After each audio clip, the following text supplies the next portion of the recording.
வணக்கங்க. இது அங்காளம்மன் சத்யா வீடியோ. அனைவருக்கும் இனிய இரவு வணக்கங்க. மேல்மலையனூரை பொறுத்த வரைக்கும் தொடர்ந்து போகிறவங்களுக்கு தெரியும் எவ்வளோ கூட்டம் வரும் அமாவாசை நாளில் அப்படின்னு தெரியும். விடிய விடிய பயங்கர கூட்டம் இருக்குங்க அந்த கோயிலில். காலையில் ஆரம்பித்து மறுநாள் விடிகிற வரைக்கும் பயங்கரமான கூட்டம் இருக்கும்.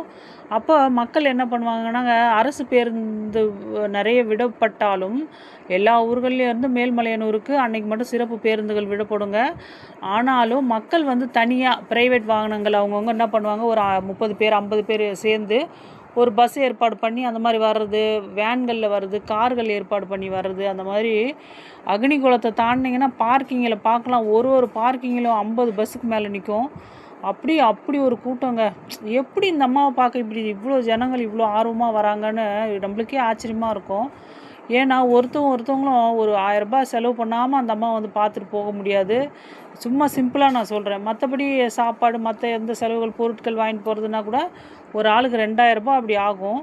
ஆனால் காசை பற்றிலாம் பொருட்படுத்தாமல் மக்கள் வந்து அந்த அம்மா அதாங்க வந்தால் கூட அந்த அம்மாவை நேரில் அந்த அளவுக்கு பார்க்க முடியாது. ஸ்க்ரீனில் தான் பார்க்குறாங்க. இருந்தால் கூட அந்த கோயில் மண்ணை மிதிக்கணுங்க. அதுதாங்க ஆசை. அமாவாசையான அந்த அம்மா மண்ணை மிதித்தா நம்ம நல்லது தான் நடக்கும் அப்படின்னு மக்களோட நம்பிக்கைங்க.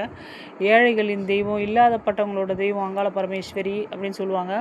அந்த அம்மா வந்து அருள் கிடைத்ததுன்னு வச்சுங்களேன், எல்லா தடைகளும் விலகி நல்லது மட்டுமே நடக்க ஆரம்பிச்சிடும். நன்றி, வணக்கம்ங்க. தொடர்ந்து மலையனூர் போங்க, நல்லதே நடக்கும்.